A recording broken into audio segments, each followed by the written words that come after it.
Je suis ravie d'intervenir dans ce colloque et dans cette session qui est dédiée à la place du commun dans la culture démocratique. Un grand merci aux organisateurs de me donner l'opportunité d'intervenir.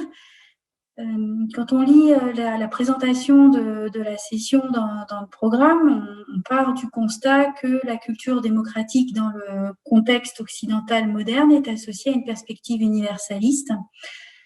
Et donc, c'est en partant de ce constat que je souhaite vous présenter l'action des agences de coopération, telles que l'Agence française de développement, dans laquelle je travaille, et comment ces agences de coopération sont porteuses de cette universalité et sont même de véritables véhicules, et des véhicules puissants de cette universalité.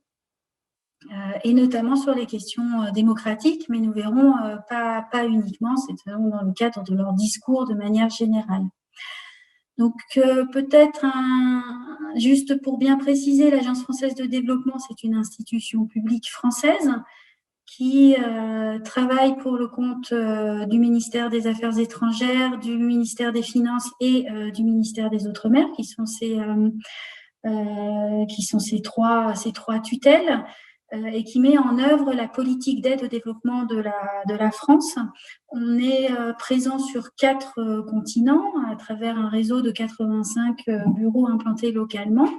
On est avant tout on est une banque de développement, donc on finance des projets dits de développement, donc qui visent à améliorer les conditions de vie des populations tout en préservant et en protégeant la planète.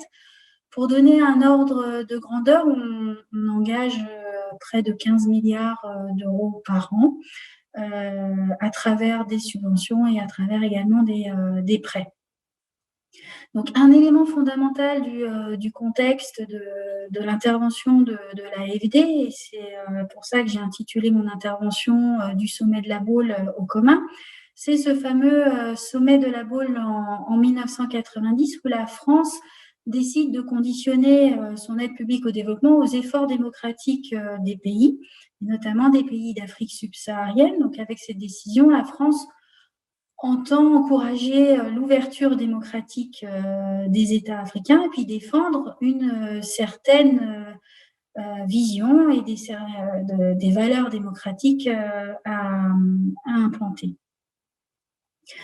Concrètement, finalement, ça ne s'est pas complètement passé comme ça, c'est-à-dire que l'AFD continue d'intervenir dans des pays où les pratiques démocratiques, la culture démocratique est faible, ou alors n'est que de façade. Ça, c'est lié à plusieurs raisons. La première, c'est que d'abord, la France a d'autres enjeux que les questions démocratiques. Il y a des intérêts géostratégiques, il y a des intérêts économiques. Et par ailleurs, l'autre raison, c'est la percée de la Chine dans les pays d'intervention de l'AFD. La Chine qui devient un acteur incontournable, qui investit énormément d'argent, qui est un poids fort dans les pays du Sud et notamment en Afrique, qui ne conditionne pas du tout son appui à des critères de quelque nature que ce soit des critères environnementaux, sociaux ou démocratiques. Donc, on voit bien cette difficulté à mettre en place de tels principes, à savoir apporter une vision universelle de la démocratie et à l'imposer aux États par un jeu de conditionnalité de l'aide publique au développement. Et cette difficulté, en fait, elle est aujourd'hui pleinement mise de côté, puisque notre président Emmanuel Macron a déclaré lors de son premier déplacement à Ouagadougou en 2017, je cite, je suis d'une génération où on ne vient pas dire à l'Afrique ce qu'elle doit faire, quelles sont les règles de l'état de droit. Et Jean-Yves Le Drian a confirmé ce positionnement en affirmant que ce n'est pas parce que certains régimes ne partagent pas les valeurs de la France que nous devons exclure leur population de l'aide française. Donc, exit les exigences en termes de démocratie ou de culture démocratique. En revanche, ce qui est intéressant à prendre aussi dans ces déclarations, c'est le fait que les populations deviennent la préoccupation première pour l'aide publique au développement. Donc, il ne s'agit pas forcément uniquement de la construction étatique et notamment de ces préalables démocratiques. Et donc, on se tourne vers les besoins, les envies des populations locales. Donc, on commence à voir poindre un petit peu l'intérêt des communs, c'est-à-dire avec une approche qui pourrait potentiellement être beaucoup plus du bas vers le haut qu'une approche descendante qu'une approche partant de l'universalisme. Et c'est l'objet de ma présentation d'aujourd'hui. C'est pour ça que je l'ai intitulée L'aide publique au développement du sommet de la Baule au commun. Donc, la question qu'on va se poser dans le cadre de cette présentation, c'est en quoi l'irruption de commun, entendue comme pratique, mais aussi comme cadre d'analyse, bouscule l'aide publique au développement, en quoi ces communs bousculent les narratifs de l'aide publique au développement, en quoi elle bouscule ses postulats, sa manière d'agir, son action à travers les agences publiques de coopération. Donc ça, ce sera notre questionnement principal. Et pour faire une démonstration, on partira sur 3 points. D'abord, on reviendra aussi rapidement, on va faire un survol très rapide sur comment l'aide publique au développement s'est construite sur une pensée très occidentalocentriste qui prévaut toujours aujourd'hui. On verra ensuite comment, en parallèle, il y a des alternatives portées par les communs qui émergent dans les pays dans lesquels on intervient. Et troisièmement, on verra comment on est obligé de considérer un changement de posture si on souhaite pouvoir mettre en visibilité ces communs, ne serait-ce que les voir, et ensuite éventuellement les accompagner et les soutenir, ou en tout cas ne pas leur nuire. Alors, sur la manière dont l'aide publique au développement s'est construite, donc je rappelle, l'aide publique au développement est née après la Seconde Guerre mondiale, d'abord sous l'impulsion des États-Unis, puis avec un relais par le Royaume-Uni et la France qui étaient confrontés à des enjeux de décolonisation. Et elle s'est construite à l'époque sur 3 postulats. Le premier, c'est une représentation du monde centre-périphérie, c'est-à-dire que il y a un premier cercle qu'on pourrait appeler un cercle de prospérité où se trouvent les pays occidentaux, et ensuite en périphérie se trouvent tous les autres pays, et pour qu'ils puissent qui doivent être appelés un jour à rejoindre ce premier cercle de la prospérité en imitant l'histoire de la modernité occidentale. Donc, les maîtres mots du premier postulat, c'est la question du rattrapage, la question de l'imitation de l'histoire occidentale. De Sousa Santos, dans les épistémologies du Sud, parle d'une ligne abyssale entre les sociétés occidentales et les autres sociétés. C'est une vision qui est relativement statique, avec un état des lieux, une constatation de cette organisation du monde centre-périphérie. Et on parle d'états du tiers-monde, de pays pauvres, de pays sous-développés.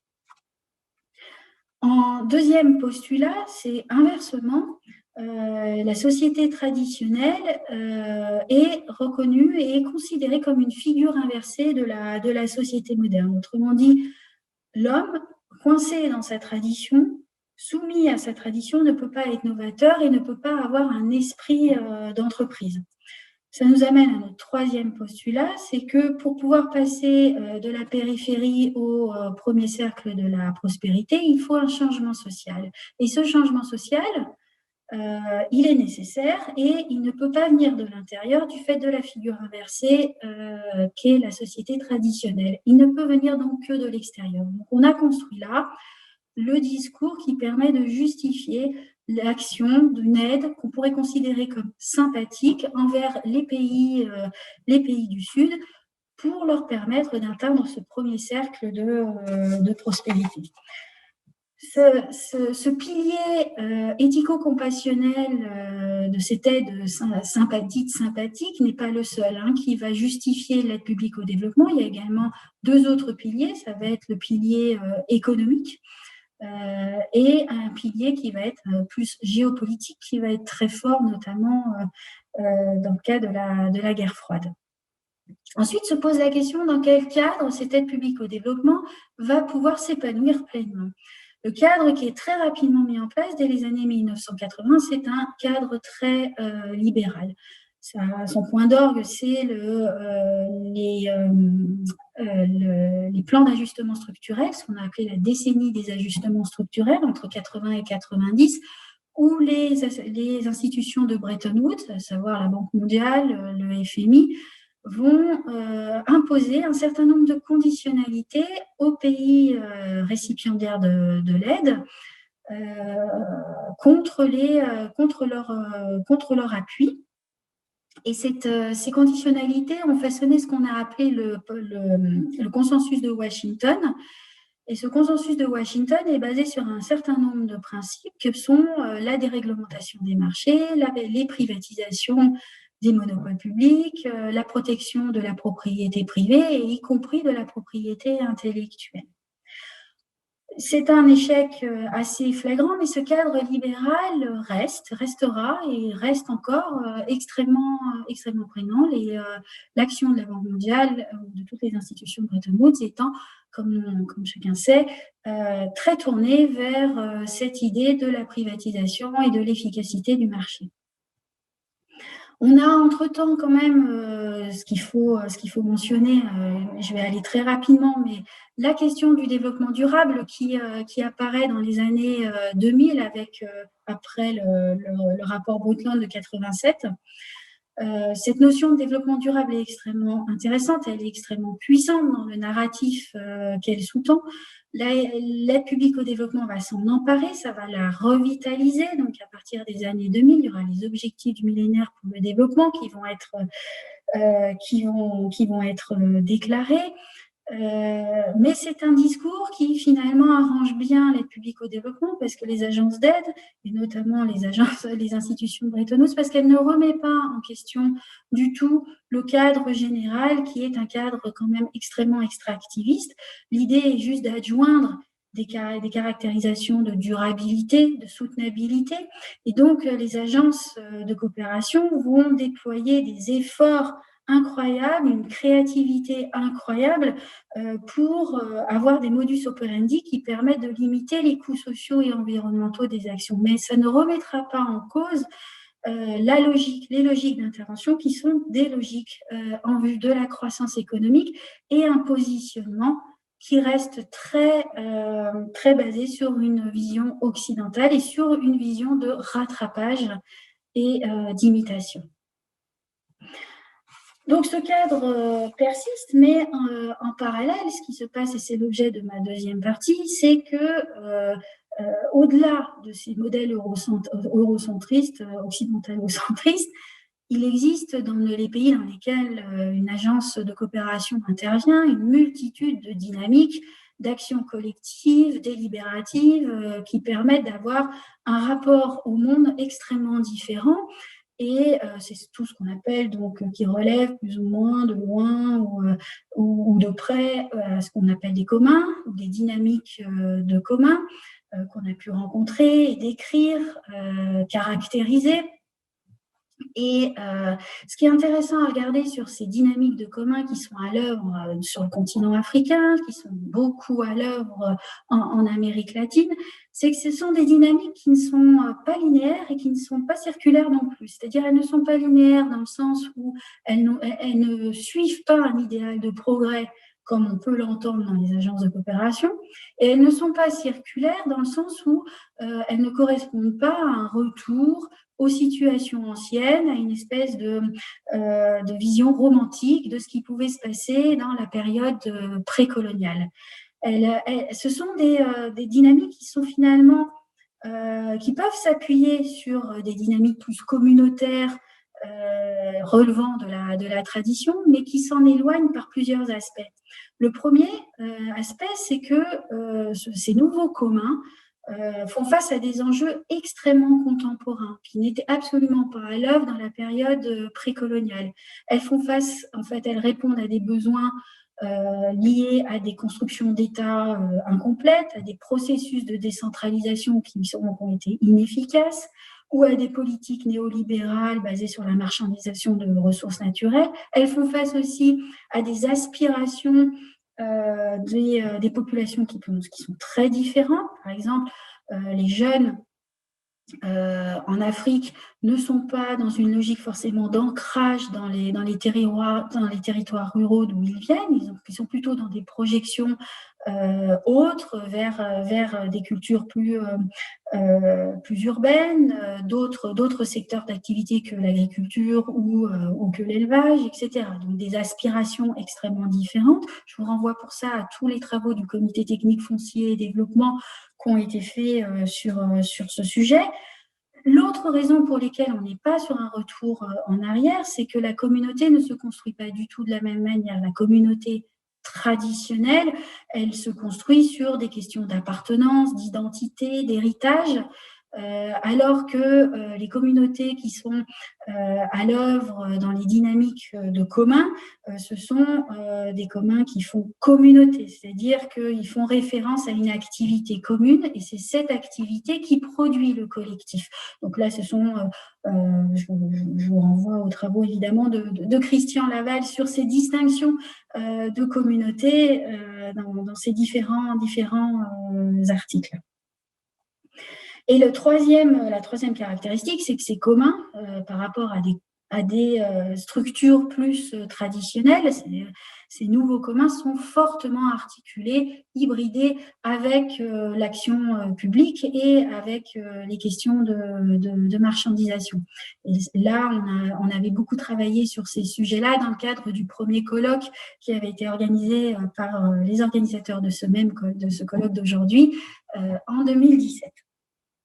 Alors, concernant l'aide publique au développement, on a beaucoup de mal à voir toutes ces initiatives. On a beaucoup de mal à les rendre visibles. Pourtant, c'est indispensable aujourd'hui parce qu'on a une véritable divergence entre les visions qui sont projetées avec tous les discours que l'on peut faire et c'est toutes ces pratiques qui sont réellement à l'œuvre. On a une réelle cécité de notre part face à ces pratiques. Alors, pour pouvoir les identifier, les mettre en visibilité, les accompagner, les protéger, éviter au moins de leur nuire, ça va nécessiter pour une agence de coopération de sortir, de faire un sacré pas de côté et de changer de posture. Alors, là, il y a beaucoup de travail à faire, mais il me semble qu'il y a deux relations fondamentales qu'il faut remettre en question. D'abord, c'est notre relation au temps et notre relation au savoir. Dans notre relation au temps, il faut qu'on puisse sortir de ce que de Sousa a appelé la monoculture du temps linéaire, c'est-à-dire avoir une image d'un temps causal selon lequel l'histoire n'a qu'un seul sens et qu'une seule direction. Ce qui nous empêche de voir ce qui se passe à côté, dans la périphérie, et de considérer toutes ces actions comme rétrogrades. Alors, pour pouvoir faire cette démarche, ça a des implications très concrètes pour une agence d'aide au développement. Je vous donne deux exemples. Le premier, c'est comment on va faire un pari sur l'innovation, sur quelque chose qui est inachevé. On avait présenté en 2017 au premier colloque, l'exemple de la réhabilitation des polders de Prénoup au Cambodge. Et ce qu'on avait montré, c'est que ce qui était intéressant dans cet appui qu'avait apporté l'AFD dans la réhabilitation des polders, c'est-à-dire de pouvoir mettre des digues pour éviter la montée des eaux salines et permettre la mise en culture des terres. Ce qui était intéressant, c'était pas tant les infrastructures en elles-mêmes que tout le processus de construction d'une coopérative d'usagers des polders qui incluait non seulement les agriculteurs, mais aussi tous ceux qui utilisent les polders, que ce soit les habitants, que ce soit les pêcheurs, etc. Et ce processus de construction a été particulièrement long. Ça a nécessité pour l'AFD dans son cadre administratif et d'instruction de projet, de faire preuve d'un peu de souplesse. Souplesse pas simple à défendre à un conseil d'administration. Et notamment, c'est un projet qui a nécessité 15 ans d'appui, qui a nécessité 3 financements successifs avec un combat réel des équipes projets face au conseil d'administration pour justifier des financements complémentaires et ce temps long et l'importance qui était donnée à la structuration du collectif plus qu'au financement de l'infrastructure elle-même. Ça renvoie à un deuxième exemple qui est la question de la valeur. Sortir de cette relation au temps linéaire, c'est aussi considérer que la valeur est créée tout au long du chemin et pas uniquement à la fin, avec une évaluation à la fin du projet. Et il faut savoir que les agences de coopération comme l'AFD ont un certain nombre d'indicateurs pour tous les projets, avec des indicateurs qu'on considère exemptés, c'est-à-dire avant le démarrage du projet, et des indicateurs ex post, c'est-à-dire à la fin du projet. Et on compare un petit peu par rapport aux objectifs qu'on s'était fixés. Là, sortir de cette relation au temps linéaire, c'est regarder un petit peu tous les chemins de traverse qu'on va apprendre et les valeurs que ça a créées dans le cadre du projet. Donc aujourd'hui, très clairement, une agence de coopération comme l'AFD a beaucoup de mal à s'outiller pour ce genre de choses. Deuxième grand défi, c'est de sortir de notre relation au savoir, c'est-à-dire un savoir qui est très descendant, qui est très technique, qui est très expert. On mobilise des experts, on mobilise des assistants techniques, comment prendre en compte des savoirs qui sont différents, qui sont expérientiels, qui sont ancestraux, populaires, spirituels. Ça va nous amener à nous questionner sur quelque chose qui est pourtant bien ancré dans une culture d'agence de coopération, c'est les notions de réussite et d'échec. Qu'est-ce qu'un projet réussi? Qu'est-ce qu'un projet en échec? Est-ce que l'objectif, finalement, c'est tant l'infrastructure qui va être financée que les processus qui sont connexes de création de liens sociaux, de création de collectifs, etc., etc. Donc, vous voyez, c'est une remise en question qui peut être extrêmement forte pour une agence de coopération. Je conclus, puisque le temps passe. Donc, on est parti du sommet de la Baule avec cette approche très descendante, très occidentalo-centrée, très universaliste, avec des agences de coopération qui portent cette vision universaliste, qui est ensuite relayée au niveau des États et des dirigeants en Afrique, en Amérique latine, qui portent ces mêmes discours. Et en même temps, une réalité sur le terrain qui est complètement en décalage, avec plein de choses, plein de dynamiques qui sont à l'œuvre, et pouvoir réconcilier un petit peu cette action très exogène des agences de coopération et ces actions très endogènes au niveau des pays, ça nécessite un changement de posture qui est extrêmement important et qui remet en question des relations fondamentales qu'on a au temps et au savoir. Je vous remercie.